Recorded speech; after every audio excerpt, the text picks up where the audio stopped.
특별 새벽기도에 정말 큰 은혜 받으셨지요. 그런데 죄송합니다. 좀 어렵고 딱딱한 주제일 수 있는 이단에 대해서 여러분과 나누게 돼서 조금 죄송한 마음도 있지만, 이번 기회에 우리가 이단에 대해서 다시 한번 정리할 수 있는, 그래서 우리에게 그런 신앙에 유익이 있는 그런 시간이 되었으면 좋겠습니다. 함께 읽은 이 베드로 후서는 베드로가 그의 말년에 기록한 그의 사랑이 담긴 서신이었습니다. 예수님께서 승천하신 지 이제 30여 년이 지난 때에 이제는 노인이 되어버린 베드로가 사랑하는 초대교회 성도들에게 이 편지를 쓰면서 그들의 신앙을 권면합니다. 베드로서 1장에서는 그가 하나님의 부르심의 은혜가 무엇인지 그것을 기억하고 하나님께서 가르쳐 주신 진리를 바르게 붙들라고 권면합니다.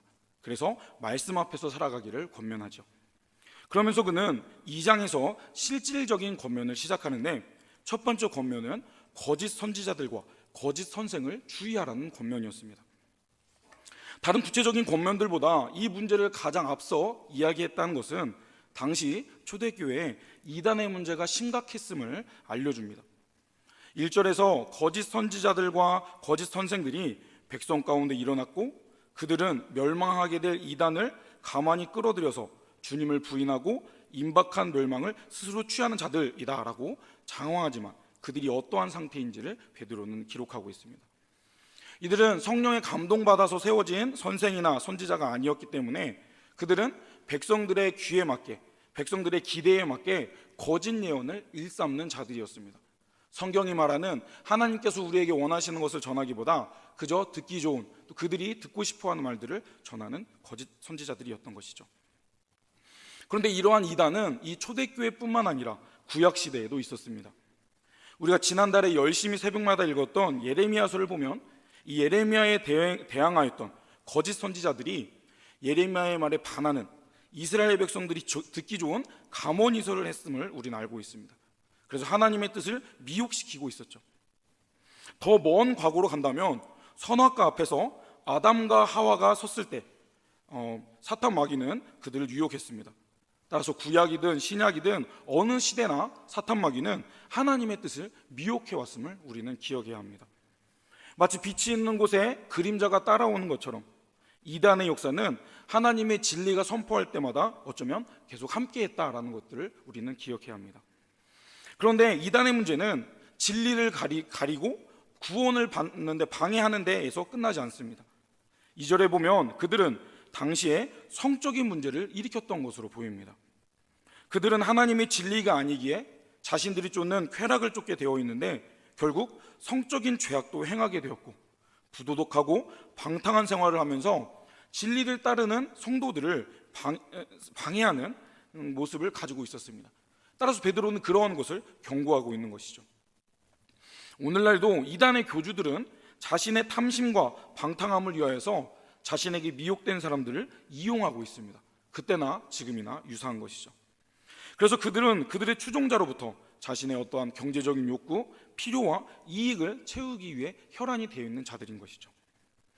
그런데 결국 그들의 결말은 어떠하게 될 것이다 라고 베드로는 말하는 것을 우리는 보기 원합니다. 3절에 보면 그들의 심판은 옛적부터 지체하지 아니하고 그들의 멸망은 잠들지 아니한다 라고 말합니다. 그들을 향한 심판은 예정되어 있었고 그들은 벌을 받게 될 것이고 그것이 당연한 것이다 라고 베드로는 이야기하는 것이죠. 초대교회에도 수많은 이단들이 성도들을 미혹하고 자신의 이익을 채우는 죄악을 범해오고 있었습니다. 따라서 베드로는 그것을 강력하게 경고하고 있는 것이죠. 오늘날도 우리 주위에는 끊임없이 이단의 세력들이 등장하고 있습니다. 예전에는 음지에서 암암리에 그들의 세력을 확장해 왔다면 이제는 뻔뻔하고 당당하게 열심히 활동하고 있는 것을 봅니다. 지난번 탁지원 소장님께서 오셔서 말씀하셨지만 따라서 우리는 반복적으로 이 이단에 대해서 공부하고 그것에 대해 구체적으로 경계해야 합니다. 그래서 이 시간 이단에 대해서, 그리고 우리가 이단을 어떻게 예방해야 될지 간단히 몇 가지 구체적인 방법들을 함께 생각해 보기 원합니다. 이 이단에 대한 변증의 과정은 그 분량이 너무 방대합니다. 그래서 깊이 들어가다 보면 한 이단을 다루기에도 30분이 모자랍니다. 그래서 오늘 이 시간에는 조금 얇지만 다양하게 우리에게 좀 그들을 분별할 수 있는 몇 가지 근거와 기준들을 함께 생각해 보기 원합니다. PPT로 화면을 넘겨주시면 이어서 진행하겠습니다. 네, 양무리 가운데 양의 탈을 쓴 늑대와 같이 이단들은 우리의 교회들을 미혹하고 성도들을 미혹하기 위해 많이 아직도 암암리에 활동하고 있습니다. 이러한 이들의 모습을 보면서 이단이 이단인 이유라는 제목으로 죄송해요. 좀 재밌을 줄 알았는데 재미가 없네요. 네, 제가 이제 진행하겠습니다. 네, 이단이란 정의부터 한번 내려보기 원합니다. 이단은 사전적인 의미로 우리가 잘 알고 있듯이 네, 이단, 끝이 다르다라는 뜻이죠. 그래서 이들에 대한 정의를 보자면 하나님 외에 다른 신을 섬기고 하나님의 진리에 거스리는 무리를 우리는 이단으로 볼 수 있겠고요. 또 성경에서 벗어난 다른 복음을 전하는 무리를 이단으로도 볼 수 있겠습니다. 어느 종교나 이게 교리를 벗어난 이단들은 있다고 합니다. 특별히 기독교 이단들은 우리가 알고 있듯이 정말 많은 부류의 이단들이 등장을 했는데요. 그렇다면 이러한 이단들이 왜 발생하게 되는 것일까요? 혹시 생각해 보셨습니까? 이단은 왜 발생할까요? 그거에 대해서 몇 가지 제가 자료들을 정리한 것을 먼저 나누기 원합니다. 이단이 발생하게 된 원인은 왜곡된 신앙 때문에 이단이 발생하게 되고요, 잘못된 성경 해석 때문에 그들이 등장하고, 또 기성교회에 대한 불만을 가진 자들이, 그리고 자신의 경험에 치우친 신앙 때문에 어떠한 은사주의나 신비주의에 너무 치우쳐져서 그런 것들 때문에 이단이 발생한다라고 볼 수 있겠습니다. 좌로나 우로나 치우치지 않게 말씀을 중심으로 신앙생활을 해야 하는데, 신앙에 대해서 공부하지 못하여서 잘못된 왜곡된 신앙으로 잘못하게 성경을 잘못 해석하는 과정들을 통하여서 의도하였던 의도하지 않았던 간에 이단은 그렇게 발생하는 것 같습니다. 그런 자들은 기성교회에 가진 불만들을 어떻게 해결할 수 있을까? 그래서 자신들이 새로운 문파를 만들어서 그 기성교회에 대한 그런 불만들을 해소해야 할 목표로 만들어진 자들도 있습니다. 그리고 어떤 교주가 뚜렷한 이단이 아닌, 제가 마지막에 신사도 운동에 대해서도 잠깐 말씀드릴 텐데요, 어떠한 은사에 치우친 말씀 중심의 신앙이 아닌 경험 중심의 치우친 신앙 때문에 신앙이 좀 이단이 발생하는 과정도 있기에 우리는 이런 왜 이단이 이렇게 발생하는지를 먼저 이해할 필요가 있겠습니다. 가장 중요한 이유는 바른 신앙을 가지지 못했기 때문이다라고 우리는 볼 수 있겠습니다. 성경대로 믿지 않고 자신의 생각대로 예수님을 왜곡하여 판단하였고, 또 신앙생활하면서 가진 불만들을 표현하면서 이런 또 자신들의 경험에 치우친 신앙들 때문에 이단이 발생한다라고도 볼 수 있겠죠. 그렇다면 이런 이단들이 발생하는데 우리는 이런 이단들을 어떻게 판단할 수 있을까요? 이단의 판단의 기준들은 다양한 것이 있겠지만 이단들은 그렇게 이야기합니다. 어떤 정치적인 목사들이 정치적인 그런 의도로 자신들을 음해한다라고 이야기하는데 전혀 그렇지 않습니다. 이단을 판단하는 것은 우리는 정확한 기준이 있기 때문에 이들은 이다 아니다라고 정확히 판단할 수 있는 것이죠. 이단을 판단하는 기준은 세 가지 정도로 이 시간 여러분께 설명드리고자 합니다. 첫 번째 기준은 성경입니다. 우리는 그 무엇보다 성경을 기준으로 성경에서 어긋난 이야기들을 하기 때문에 그들을 이다 아니다라고 판단할 수 있는 것이죠. 그리고 두 번째로 우리는 신학을 기준으로 이단이 왜 어떤 부분에서 잘못된 주장들을 하고 있는지를 판단할 수 있겠습니다. 신학은 신을 배우는 학문이라고도 생각하실 수 있겠지만, 신학은 좀 더 2000년 동안 이단과 싸워왔던 우리 신앙의 선배들의 무기라고 생각해 보면 되겠습니다. 제가 이후에 설명드리겠지만 이거부터 설명드리겠습니다. 신학은 네 가지 부류로 구분할 수 있습니다. 성경신학, 역사신학, 조직신학, 실천신학인데요, 성경신학은 말 그대로 성경이 어떠한 언어로 쓰여졌고 그 당시 문화, 성경에 대해서 깊이 있게 다루는 신학이 성경신학입니다. 역사신학이라는 것은 2000년 동안 수많은 신앙의 선배들이 우리의 그런 바른 신앙을 지키기 위해 이단들과 싸워온 그런 역사를 기록한 것이 역사신학이라도 볼 수 있겠죠. 그래서 이러한 이단들이 등장하자 이런 회의를 거쳐서 이들은 이단이다라고 정지하였고, 또 몇 년 후에 이런 과정들이 쭉 이루어졌던 그런 교회의 역사가 기록된 것이 역사신학입니다. 그리고 조직신학이라는 것은 우리가 배우는 이 신학이라는 학문을, 구원이라는 복음이라는 학문을 세부로 나누어져서 그런 것들이 좀 더 구체적으로 다루는 것이 조직신학이죠. 그리고 실천신학이라는 것은 우리가 어떻게 예배를 드리고 우리가 어떤 삶을 살아야 될지 실천적인 학문을 다루는 것이 실천신학입니다. 여기에서 역사신학과 조직신학을 통하여서 우리는 이단을 판별할 수 있겠습니다. 말씀드렸듯이 역사신학 그 자체가 수많은 역사적인 이단들과의 싸운 기록이기 때문에 해아래 이단은 새 것이 없습니다. 요즘 새로 나오는 이단들도 2000년 동안 이미 그런 부류들의 이단들이 나왔기 때문에 우리의 신앙의 선배들은 그러한 이단들이 왜 이단인지 먼저 싸워왔고, 우리는 그런 신앙의 선배들의 그런 기준을 통해서 이들의 이단이라는 것을 정죄할 수 있는 것이죠. 이번에 그리고 조직 신학에 대해서도 먼저 말씀드리고자 합니다. 네. 조직 신학을 먼저 하기 전에, 그리고 세 번째로 우리는 보편적인 신앙 고백, 우리는 사도신경을 신앙 고백을 하는데요. 우리는 공교회가 말하는 보편적인 신앙 고백을 통하여서 이단을 판별할 수 있겠습니다. 사도신경 정말 아무것도 아니라고 생각할 수 있겠고요. 또 어떤 사람들은 성경에 나오지도 않는 얘기인데 사도신경을 우리가 왜 맨날 고백해야 되냐라고 말할 수 있겠지만, 역사신학의 한 그런 결과물로 볼 수 있겠습니다. 사도신경만 옳다고 하는 것은 옳지 않습니다. 많은 신조들이 있고 그런 우리의 고백들이 있는데, 특별히 우리의 신앙의 선배들이 기도문의 형태로 우리가 꼭 누구를 믿고 어떠한 하나님을 믿는지에 대해서 기도문의 형태로 정리한 것이 사도신경인 것이죠. 그래서 사도신경은 우리가 꼭 알아야 될 신앙의 정보들을 잘 다루고 있습니다. 그런데 이단의 부류들은 이 사도신경을 암송하지 않고 다루지 않는, 사도신경을 반대하는 이들도 있죠. 신천지가 대표적으로 그렇습니다. 왜 그러냐면 그들이 사도신경을 고백하게 된다면 그들의 교리를 깨트리기 때문입니다. 그들이 말하는 것과 그들이 믿는 교리가 충돌하기 때문이죠. 그래서 이단은 사도신경이 정통성이 없다, 역사적으로 예수님이 알려주신 게 아니다라는 그런 근거들을 대면서 사도신경을 무시하지만, 2000년 동안 수많은 신앙의 선배들이 이단들과 싸워서 추려낸 그런 결과물이 사도신경이기에 우리는 사도신경을 근거로 또 이단을 판단할 수 있는 것이죠. 자, 조직신학에 대해서 좀 더 깊이 있게 좀 설명해 보기 원합니다. 조직신학은 총 7가지, 서론을 제외한 6가지의 항목들로 나눠질 수 있는데요. 신론, 인간론, 기독론, 구원론, 교회론, 종말론입니다. 졸립죠? 하지만 두 분 눈 감고 계시는데 죄송합니다. 제가 빨리 넘어가겠습니다. 자, 신론은 하나님이 어떤 분이신지, 삼위일체 하나님이 어떤 분이신지에 대해서 깊이 있게 다루는 내용이고요. 인간론은 우리가 왜 죄로 타락하게 되었고 그런 죄의 결과 우리가 어떻게 되었다라는 것이 다루는 내용이고, 기독론은 이제 예수님에 대해서 좀 더 구체적으로 그리스도께서 이 땅에서 어떤 일들을 이루셨고, 구원론은 그분을 통해 우리가 어떤 구원을 이뤘고 그 구원받은 교회는 어떠한 모습이 되어야 되고, 마지막 때에 우리는 무엇을 소망하며 신앙생활을 해야 된다라는 내용들을 이렇게 간단히 설명드렸지만 깊이 들어가면 엄청 자세한 내용들로 다루고 있는 것이 조직신학입니다. 이 조직신학 6가지를 말씀드리는 이유는 이단이 이 6가지 하나라도 걸리면 이단이 되는 것이죠. 우리가 그래서 이런 것들에 걸려서 왜 이거의 기준으로 이단을 판별할 수 있는지에 대해서 한번 조금 더 들어가 보고자 합니다. 자, 신론을 근거로 설명드리자면요.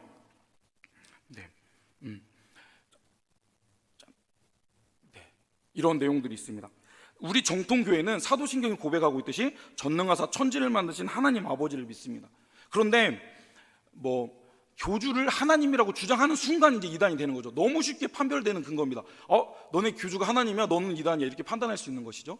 그래서 이렇게 통일교회 문선명은 자신이 6개의 하나님이다라고 주장을 합니다. 그리고 안산홍이라는 하나님의 교회의 교주는 자신이 아버지 하나님이라고 이야기하고 있고요. 그리고 또 어떤 이단들은 이제 성령이 삼위일체 중에 한 분이신 분으로 이야기하는데, 보혜사 성령이 육신을 입고 와서 자신의 교주가 되었다라고 주장하는 이단들이 있습니다. 이만희가 그렇게 주장을 하죠. 이만희를 비롯해서 자칭 내가 보혜사 성령이다라고 말하는 교주들이 수십 명이 있다고 합니다. 그리고 많은 이단들은 삼위일체를 부정을 합니다. 이 성부, 성자, 성령 하나님의 자기의 이름을 놓고요. 안산홍이 그렇습니다. 성부, 성자, 안산홍의 이름으로 그들은 기도를 하고, 우린 말도 안 된다고 생각하는데 진짜 이단이 무섭습니다. 그들은 그렇게 주장을 해요. 네, 우리는 이게 성부, 성자, 성령 하나님을 믿는데 재림 예수나 육으로 오신 보혜사를 주장하는 자신들의 교주를 이 삼위일체 안에 넣을 수도 있고요. 아니면 하나의 하나님을 또는 하나님은 양태론적인 두 모습이다, 아니면 세 가지 모습이다라고, 삼위일체는 깊이 들어가면 어렵기 때문에 아무튼 이 삼위일체를 훼손하고 삼위일체에 자신들의 교주를 넣는 이런 오류들을 범할 때 우리는 신론, 조직신학 중에 이 신론이라는 근거로 그들이 이단임을 우리는 판단할 수 있겠습니다. 그 다음에 나오는 것은 인간론인데요. 인간론이라는 건 죄론입니다. 우리가 왜 죄인이 되었는지에 대한 기록인데, JMS라고 정명석이 이끄는 이들은 이 죄에 대해서, 원죄에 대해서 잘못된 주장을 합니다. 선악과가 여성의 성기를 의미한다고 그는 해석을 합니다. 그래서 아담과 하와가 어떤 성적인 관계를 가져서 타락했다라고 주장을 하죠. 그런 주장의 연장으로 그런 타락은 성적인 죄로 해결받을 수 있다라고 주장을 합니다. 새로운 메시아와의 성관계를 맺어서 그것을 해결할 수 있다라고 주장하는 것이죠. 이래서 인간론의 근거로 JMS가 이단인 것이죠. 그리고 기독론을 근거로도 우리가 이단들을 판단할 수 있겠습니다. 교주를 동일하게 예수님 메시아라고 주장하는 자들이 있는 것이죠. 교주를 신격화하는 모든 이단들은 이 구원론적 입장에서 예수님 아닌 다른 구원의 방법들이 있다라고 주장하기에 그들은 이단인 것입니다. 우리는 예수님만으로 충분합니다. 아멘입니까? 정말 예수님만으로 충분합니다. 하지만 그들은 그거 플러스 어떠한 조건들을 충족시켜야 된다고 이야기합니다. 어떤 안식일을 지켜야 된다, 토요일이 안식이니까 안식일을 지켜야 된다, 유월절을 지켜야 된다라고 주장하는 안식교와 하나님의 교회들이 있습니다. 하나님의 교회는 안식교, 제7일 안식교의 그런 교리를 바탕으로 나온 파생한 종교이기 때문에 거의 제7일 안식교와 유사한 교리를 가지고 있습니다. 그들은 그런 행위를, 구약의 행위를 지켜야만이 구원을 받을 수 있다라고 주장을 하죠. 그리고 어떠한 직통 계시를 받아서 성경 외에 자신들의 교주가 말하는 직통 계시의 효력을 주장하는 그 사랑하는 교회 변승우나 신천지 등이 이런 주장을 합니다. 그리고 어떤 죄사함의 비밀을 우리를 통하여서만 깨달아야만 구원을 받을 수 있다라고 말하는 구원파가 있고요. 그리고 예수님을 다시 영접해야 된다고 주장하는 다락방이라는 이단들도 있습니다. 그리고 아까 JMS와 유사한 교리인데, 예수님만으로 믿어서는 구원을 받을 수 없고 피가름이 거룩한 피로 수혈받아야 된다, 사탄의 원죄로 인해 피가 더러워졌기에 거룩한 피로 수혈받아야 된다라고 주장하는 통일교가 있습니다. 이것을 피가름 교리라고 이야기하는데요, 이들도 결국 피가름을 위해서는 교주와 성관계를 맺어야 된다, 그래야 이제 정결하게 된다라고 주장하는 것이죠. 이 베드로후서에서 베드로가 이야기했던 것처럼 그들은 결국 그렇게 방탕한 일들을 행하는 것에 연장이라는 것들을 우리는 볼 수 있겠습니다. 그리고 교회론적인 관점에서 볼 때 대부분의 이단들은 기성교회를 부정합니다. 일반 교회, 공교회를 부정하고 자신들만이 구원을 받을 수 있다라고 주장을 합니다. 하지만 우리가 사도신경에 고백하는 공교회는 우리 예수 그리스도를 머리로 하는, 물론 지역교회와 교회와 이름이 다르고 지역은 다르겠지만 예수님을 믿는, 예수님을 머리로 하는 한 교회다라고 주장을 하는데, 이단들은 이러한 공교회를 부정하고 자신들에게만 구원이 있다라고 주장을 합니다. 따라서 교회론적 관점으로 이단들은 잘못된 주장을 하고 있는 것이죠. 그리고 마지막으로 종말론적인 관점으로 볼 때 그들은 이제 자신들이 종말의 때를 안다라고 주장하는 시한부 종말론자들이 있습니다. 우리가 잘 알고 있는 신천지도 이런 주장들을 했었는데요, 이들은 예수님도 일부러 알려주지 않으셨던 그런 것들을 굳이 계산해서 자신들이 알아낼 수 있다라고 이야기합니다. 그런데 이들이 또 간과하는 것은 오늘날 태양력과 당시 히브리역이 다르기 때문에 그 계산하는 게 정말 쉽지 않습니다. 전혀 다른 그런 계산 방법이기 때문이죠. 그런데 어떻게 그걸 계산했는지 자신들이 계산을 해서 몇 년 몇 월 며칠에 예수님 다시 온다라고 주장을 했고, 우리가 이미 알고 있듯이 많은 이단들이 자신들이 주장한 때에 주님이 오시지 않자 흩어지게 됐던 것들을 알고 있습니다. 그리고 신천지가 이야기하고 있는 14만 4천만이 들어야만 구원을 받을 수 있다라고 주장하는 이들이 있습니다. 그리고 또 여호와의 증인 같은 경우는 예수님께서 이미 재림하셨고 천국이 이 땅에 임했다, 그래서 그들은 이 땅이 왕국이다라고 제가 좀 이따도 설명드리겠지만 그렇게 주장하는데요, 이렇게 잘못된 종말론을 가지고 그들을 주장하고 있기 때문에 우리는 이 조직신학이라는 우리 신앙의 선배들이 세워준 기준과 성경을 근거로 한 기준이죠, 이런 신학적인 배경으로 이단들을 판단하고 분별할 수 있음을 우리는 기억해야 되겠습니다. 그렇다면 우리가 이단들을 대처하기 위해서 어떤 방법들이 있을까요? 이단과 싸우기 위해서 열심히 신학 공부를 해야 될까요? 물론 그것도 도움은 되겠지만 가장 중요한 대처 방법은 미연에 방지하는 것이죠. 예방이 가장 중요합니다. 여러분, 우리가 이단에 걸리지 않도록 이런 교육 과정들을 통해서 이단이 우리를 미혹하려고 우리를 유혹할 때 이거 이단이구나, 이상하구나 하는 것을 먼저 깨닫고 그것을 빠져나올 수 있는 예방이 가장 중요한 것이죠. 그래서 우리가 이런 교육 과정들이 필요한 것입니다. 그리고 교회 중심의 신앙생활이 무엇보다 중요합니다. 교회 밖에서 성경 공부하는 것은 금하십시오. 옳지 않습니다. 물론 정말 은혜 받았다라고도 할 수 있겠지만 그런 경우는 목사님, 교구 목사나 전도사님이나 저에게 먼저 옳은지를 이야기하고 해주십시오. 많은 이단들이 교회 얘기하지 말라라고 자신들의 성경 공부에 빠져들게 해서 결국 이단으로 끌고 가기 때문에 교회 중심의 신앙생활, 우리 초청교회 얼마나 좋습니까? 이렇게 은혜도 받고 이제 특별 새벽기도회나 이렇게 목사님 말씀을 통해서 은혜 받는데 우리 교회만은 교회가 없는 것 같습니다, 여러분. 교회 밖에서 말씀 들으려고 하지 말고 초청의 복음 또 이렇게 온라인 구역 파노라마 이렇게 좀 신청 다음 학기에 좀 많이 부탁드리겠습니다. 초청의 복음 60분이나 신청하셨더라고요.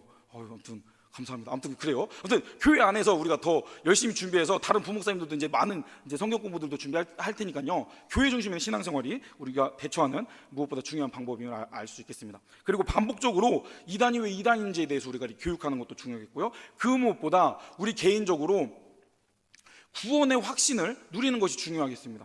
우리가 받은 이 복음이 이단에게 흔들리지 않는 굳건한 복음이라는 것으로 믿고 견눈질하기 때문에 이단에 빠지게 되는 것 같아요.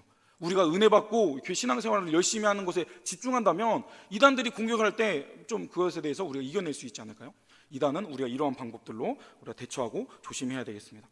우리가 그 무엇보다 이단을 잘 싸워 이기기 위해서는 성경에 대한 바른 지식을 쌓는 것이 중요하겠습니다. 아까 말씀드렸던 신학적인 배경들 그리고 왜 그들이 이단이 되었는지를 판단하는 그런 내용들을 우리가 먼저 공부를 통해서 깨달아야 그것을 분별하고 우리가 바른 믿음으로 그들과 싸워 이길 수 있겠죠.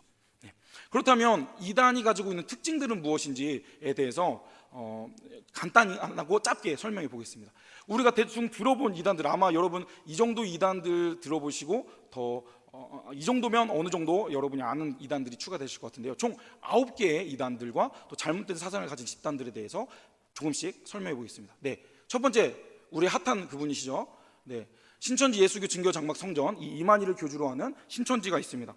이들의 잘못된 교리 3가지를 먼저 말씀드리겠습니다. 그들은 지상에 천국이 임했다라고 주장합니다. 1984년 3월 14일에 이만희 교주가 경기도 과천에서 천국을 만들었다라고 주장을 합니다. 그들은 천국이 이미 이 땅에 눈에 보이는 것으로 임했다라고 주장을 하죠. 그래서 그들은 이미 신천지를 믿음으로 천국에 들어간 자들입니다. 그래서 그들은 죽으면 안 됩니다. 죽지 않는다라는 믿음이 있죠. 그래서 이어지는 교리가 육체 영생의 교리입니다. 이들은 이 이만희라는 할아버지가 죽지 않는다라고 믿고 있습니다. 그리고 자신들도 죽지 않는다라고 믿죠. 그래서 개종 교육을 시키는 부모들을 피해서 아파트에서 뛰어내리는 자녀들의 이야기도 들었던 기억이 납니다. 그들은 죽지 않는다라고 믿죠. 특별히 저 이만희라는 91세 되신 저 어르신이 죽지 않는다고 그들은 믿습니다. 가능할까요? 아닙니다. 그런데 저 이만희라는 분도 이제 발음도 좀 어눌해지셨는데, 분이라고 하긴 좀 그렇죠. 자신이 약한 모습을 보입니다. 그 전까지는 자신이 죽지 않는다라고 막 교리를 통해 얘기했지만 자신이 영적으로 성령이 임한 존재다라는 표현들을 통해서 자신이 죽을 수 있음을 약간 한 발 유보하는 모습을 보이죠. 이단의 문제는 그겁니다. 어차피 거짓 위에 세워진 교리이기 때문에 그 교리를 수정하는 게 너무도 쉽습니다. 그래서 이만희는 결국 죽게 될 것이지만 이만희가 죽는다 하더라도 신천지는 유지될 것입니다. 정말 슬프게도 그렇게 될 것이죠. 이미 그들은 그런 사전 작업들을 진행하고 있습니다. 두 번째, 이들은 육체 영생 교리를 주장하는데요. 그렇다면 신천지 안에서 열심히 믿음을 가진 사람 중에 죽는 사람이 없었을까요? 없을까요? 한 집화장, 되게 높은 위치에 있습니다. 한 집화장이 암으로 죽은 경우가 있었습니다. 그럴 경우 이 육체 영생 교리에 위배되는 것이죠. 그거에 대한 신천지는 어떠한 반응을 보였을까요? 우리는 모르지만 그 집화장이라는 사람이 마음속에 배도의 마음을 품고 있다라고 그런 말을 고인을 모독하는 것이죠. 그런 말들을 이야기했다고 합니다. 열심히 진짜 목숨을 바쳐서 했던 그 집화장을 그렇게 배신하는 것이죠. 배도자로 매도한 것이죠. 그래서 그것에 충격을 받은 그 집화장의 딸이 신천지를 탈퇴해서 신천지를 공격하는, 신천지를 맞서는 그런 일이 있었다고도 합니다. 그런 교리가 있고요. 그리고 세 번째, 14만 4천 교리가 있는데요. 앞서 말씀드렸던 계시록의 14만 4천이라는 숫자가 자신들의 그런 공동체에 포함된 사람들이라고 주장을 하면서 그 안에 들게 된다면 지구의 한 영역, 도시의 시장처럼 왕이 되어서 이 땅을 다스릴 것이다, 영역을 나누어서 다스릴 것이다 라고 주장을 합니다. 그런데 이들이 이 14만 4천 교리는 이미 진작에 버렸습니다. 왜냐하면 공식적 집계로, 그들의 집계로 신천지는 지금 21만 명이 신도들이 채웠기 때문이죠. 이들은 그런 교리들을 계속 바꾸어 갑니다. 아마 이만희는 이들의 세력이 14만 명을 넘지 않을 것이다라는 좀 작은 믿음을 가지고 있었나 봅니다. 그런데 지금은 이미 21만 명이 넘는 것으로 파악되어서 이 교리도 은근슬쩍 소리소문 없이 수정되었죠. 그런데요, 이 이만희가 메시아가 아닌 근거가 있습니다. 그 이유는 그는 배운 메시아인 거예요. 거짓 선지자인 것이죠. 이 족보 맨 밑에 보면 이만희는 여기에 위치되어 있습니다. 잘 안 보이시겠는데요. 이 이만희라는 자는 자신이 이 교리들을 만든 것이 아닙니다. 그도 배운 거예요. 그의 그 메시아의 선생이 있었던 것입니다.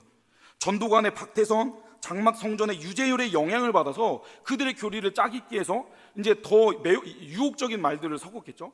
그래서 이 신천지 예수교 증거 장막 성전이라는 이단의 부류를 만든 것입니다. 그런데 그들의 그 명칭 뒤에 증거 장막 성전이라고 나온 것이 그 흐름의 그 계보에서 나왔다는 것을 의미하기도 하고요. 그런데 이 신천지 외에도 성남 장막 성전, 무지개 장막 성전, 증거 장막 성전 등 많은 아류 중에 하나가 요즘 핫한 분위기 때문에 이제 그런 매혹적인 그런 그들의 고모술수로 이렇게 큰 세를 이뤘던 것이죠. 이만희는 이렇게 자신이 정말 메시아가 아닌 자입니다. 배운 모습인 거죠. 이것으로 이런 역사적인 과정을 통해서도 이만희는 절대 메시아일 수가 없습니다. 정말 안타까운 상황이죠. 자, 그렇다면 두 번째로 하나님의 교회라고 불리는 하나님의 교회 세계복음 선교회라는 안산홍 증인회에 대해서 설명드리겠습니다. 이들의 교리든 많이 있겠지만 우리가 6가지 이들의 특징에 대해서 한번 다뤄보겠습니다. 첫 번째, 안산홍이라는 자를, 이미 죽은 그 자를 아버지 하나님이라고, 그리고 재림주라고 고백하고 있고요. 장길자라는 여자를, 지금 교주로 있는 이 여자를 여자 하나님이라고, 신부 예루살렘이라고 주장합니다. 그리고 이들은 그 제7일 안식교에서 파생된 종교이기 때문에 토요일을 안식일로 지키고요, 6월절이나 구약의 절기를 지켜야 구원을 받는다라고 잘못된 주장을 합니다. 그리고 십자가라는 것이 우상이기에 이들의 교회에서는 십자가를 세울 수 없다라고 떼어내고 있고요, 크리스마스라는 절기도 우상 숭배라고 주장을 합니다. 그런데 그럴 수 있다고 쳐도 여기에도 이 안산홍이 재림주의일 수가 없는 그런 근거들이 있습니다. 자, 이곳에 보면은요, 이 안산홍이라는 사람은 죽었습니다. 저렇게 묘지가 있는 재림주가 가능할까요? 왜 경남 양산 석계공원에 이렇게 묘지가 딱하니 있을까요? 그런데 자세히 보시면 양쪽에 묘가 있죠. 그 옆에 처황원순이라고 써 있습니다. 엄밀히만 하면 이 안산홍이라는 진짜 본처는 황원순이라는 여자가 있었는데, 지금 어머니 하나님이라고 주장하는 장길자는 본처도 아니었습니다. 하나님에게 전도사였다가 후처로 드렸던 이렇게 그런 과정이 있는데, 안산홍이 정말 아버지 하나님이라면 이 황원순이라는 여사가 어머니 하나님이 되어야지 왜 이 후처가 어머니 하나님이 될 수 있을까요? 말도 안 됩니다. 네. 그런데 이 하나님에게 정말 안타깝고 무서운 점은 안산홍 교주가 죽은 이후에 오히려 더 크게 성장했다는 것이죠. 하나님의 교회 교인 수가 몇 명이라고 생각하십니까? 몇 명쯤 될까요? 아까 신천지는 21만 명이었습니다. 그보다 많을까요? 적을까요? 많은데 15배는 많습니다. 그들 주장하기는 작년 통계에 350만 명이 등록 교인이다라고 주장을 합니다. 근데 여기에는 전 세계에 있는 외국인들까지 포함된 수일 수도 있고 또 호수도 있을 것이다라고 우리는 생각할 수 있겠지만, 이것은 결코 그들의 세가 약하다라고 말할 수는 없어요. 네. 그들의 세는 이미 엄청납니다. 이 350만 명이 얼마나 큰지 여러분 감이 안 오실 것 같은데요, 우리 교단 대한예수장로회 합동 측 성도수가 몇 명인지 아십니까? 230만 명입니다. 우리보다, 어쩌면 우리 교단보다 더 큰 세를 이루고 있는 것이죠. 저렇게 말도 안 되는, 이미 죽은, 그리고 그 어머니 하나님의 정통성도 없는, 어머니 하나님도 없지만 그런 장길자를 따르는 저런 거짓된 부류가 이렇게 더 세가 커지고 있다는 안타까운 상황 속에 있습니다. 다음으로 구원파에 대해서 말씀드리겠습니다. 구원파는 우리가 부르는 별칭입니다. 그들은 스스로를 구원파라고 말하지 않죠. 근데 그들의 구원론에 문제가 있기 때문에 우리는 그들을 구원파라고, 이단이라고 구별합니다. 그들은 율법이 폐기되었다고 주장합니다. 그래서 이제 율법이 끝났기에 신앙생활 맘대로 해도 된다라고 주장합니다. 왜냐하면 자범죄가 없다라고 그들은 인정하기 때문이죠. 그리고 그들의 문제들은 회개할 필요도 없다라고 이야기합니다. 그러니까 죄를 지어도 뻔뻔하죠. 그리고 그들은 구원파만이 구원을 받을 수 있다라고 주장합니다. 또 우리가 세월호 사건을 통해서 유병원이 이제 언급되어서 이 구원파에 대해서 우리가 조금 알려줬는데요. 구원파는 권신찬, 이요한, 박옥수 계열이 있는데, 박옥수가 요즘 좀 이렇게 포스터 같은데 잘 보이죠.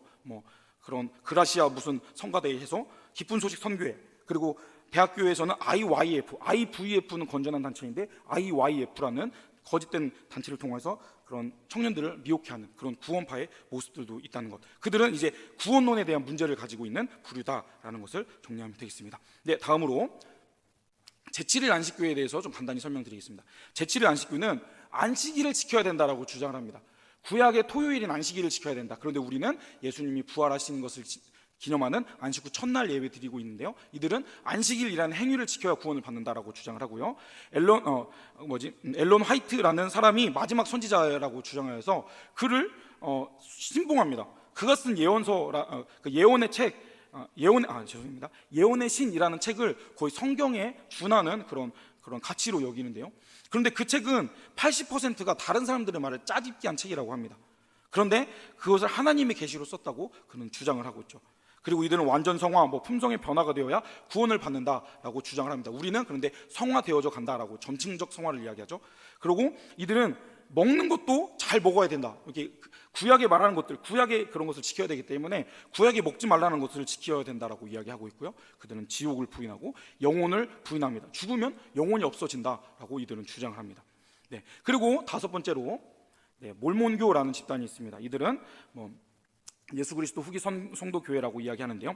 조셉 스미스라는 미국인이 1830년 정도에, 지금부터 200년도 되지 않았습니다. 그때 이 성경 외에 몰몬경, 교리의 성약이라는 책들을 추가하면서 만들어낸 종교입니다. 그런데 이들의 문제점은 일부 다처제를 인정해서 제가 정리한 그 조사한 내용을 보면요, 가나 혼인 잔치가 예수님의 결혼 잔치라고 그들은 해석을 합니다. 그리고 막달라 마리아와 예수님이 성적인 관계를 맺는 관계였다라고 주장을 하고요. 예수님께서 십자가에 돌아가실 때 눈물을 흘리며 따르던 여자들이 모두 예수님의 부인이었다라고 주장을 합니다. 정말 황당하죠.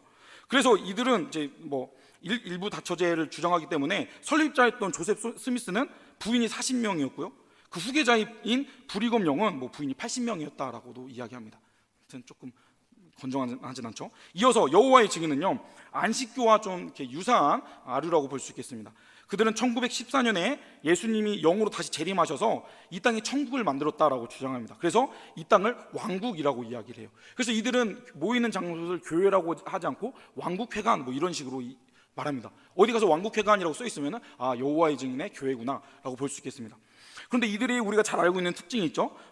양심적 병역 거부라고 주장하는, 군대에 안 가려고 하는 자들인데, 이들이 왜 이런 주장을 하냐면요, 이들은 이미 왕국을 이 땅에서 이루었는데 마지막 아마겟돈 전쟁이 일어난다라고 주장을 합니다. 그래서 이때가 되면 이 세상 군대들과 자신의 왕국 군대가 전쟁을 벌이게 될 텐데, 이제 자신들이 군대를 가게 된다면 적군의 군대로 들어가기 때문에 이제 그 자신의 팀의 이게 반대편이 되기 때문에 들어갈 수 없다라고 주장한다고 합니다. 그래서 병역을 거부하는데, 이들을 포장해서 병역적 양심적 병역 거부라고 하지만 그들은 교리적으로 이것을 병역을 거부하는 자들이라고도 볼 수 있겠죠. 네, 그런 특징들이 있습니다. 그리고 JMS나 만민중앙교회는 JMS나 만민중앙교회는 이들도 성적인 성범죄자들입니다. 이들도 아까 제가 말씀드렸지만 성경을 자신의 성적인 그런 것들을 충족하기 위해서 해석하였고, 또 교주와 신도들이 남편과 아내 관계, 교주가 남편이고 모든 여신들이 아내인 것처럼 세뇌를 시켜서 성적인 관계들을 맺기 위한 그런 악을 행하는 그런 모습들로 볼 수가 있겠죠. 네. 그리고 마지막은 이제 신사도 운동에 대해서 잠깐 여러분과 정리하고 마무리 지으려고 합니다. 신사도 운동은 이렇게 표면적인 이단으로 구분할 수 없겠지만 그들의 형태를 통해서 다음 장 넘겨주실게요. 신사도 운동은 조금 우리가 주의해야 될, 경계해야 될 모습입니다.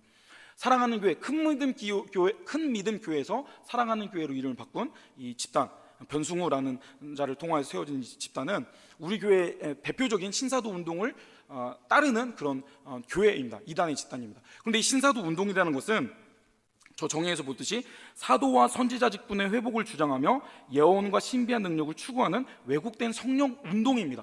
그래서 우리가 주의할 것은, 우리가 은사주의 어떤 그런 경험에 치우친 신앙에 쫓아가게 된다면, 그런 기도원에서 기도받고 그런 경험적인 것을 추구하게 된다면 신사도 운동에 빠질 수 있기 때문에 우리가 주의해야 됩니다. 우리의 기준은 성경입니다.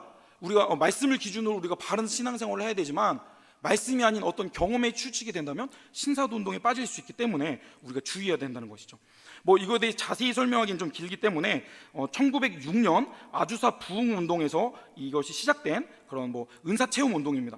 이런 그냥 단어들만 어디서 들으면 신사도 운동 계열이구나 아시면 좋겠는데요. 늦은비 운동, 뭐 빈야드 운동, 그리고 뭐 마이클 비클 폴케니 뭐 이런 사람들은 그리고 피터 와그너, 저 이렇게 있는 사람이 피터 와그너라는 사람입니다. 국제 신사도 운동의 연맹의 그런 대표인데요. 신사도 운동은 문제점이 있다면 그것이 뭐냐면 이제 은사 운동에 치우치다 보면 복음이 아닌 어떤 경험에 치우치게 되겠죠. 그렇게 되면 그 은사를 베푸는 어떤 놀라운 경험을 주는 그 목회자가 부각이 됩니다. 그래서 결국 그를 따르고 그에게 순종하는 노예가 되는 것이죠. 그렇지만 우리는 복음주의적으로 말씀을 기준으로 신앙생활을 해야 되겠습니다. 그들은 막 그런 것들 보셔서 몇 분 떠나셨어 어떻게 자 눈들 뜨시고 죄송합니다. 이제 마무리 마지막 힘내주세요.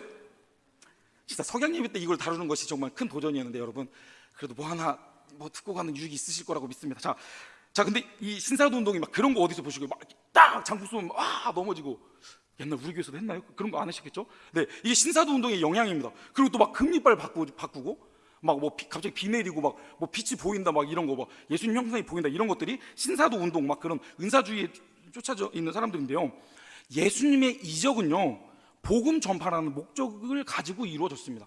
쓸데없이 금리빨 바꿔서 뭐 하려고 그렇게 금리빨을 바꾼다고 막 바뀌었다고 하고 막 병고침 받았다고 하는지 모르겠습니다. 네, 보여주기식 은사는 결코 뭐 하나님께서 원하시는 그들은 근데 영적인 부정할 수 없는 운동은 있다고 합니다. 그런데 뭐 플라시보 효과일 수도 있고요. 그거에 대한 근거는 제가 다음에 기회가 된다면 더 자세히 다루겠습니다. 어쨌든 우리는 신사도 운동도 주의해야 된다라는 것을 마치면서 말씀을 맺겠습니다. 이단은 결국 오늘 본문 3절에서 말하고 있듯이 그들의 심판은 옛적부터 예정되어 있는 것이고 그들은 멸망당할 것임이 자명합니다. 따라서 이단이 아무리 우리를 미혹한다 할지라도 우리는 진리를 굳게 붙잡고 무엇이 진리인지를 분별할 수 있는 지혜가 필요하겠습니다. 그렇게 진리를 굳게 붙잡고 나아가시는 흔들리지 않는 믿음으로 이단에게 미혹되지 않는 건강한 그리스도인들이 되어주시길 바랍니다. 그렇게 거짓된 진리에 흔들리지 않고 주님의 나라와 영광을 위해 하루하루 바른 복음 안에 살아가실 수 있는 저와 여러분이 되시길 주님의 이름으로 축복합니다.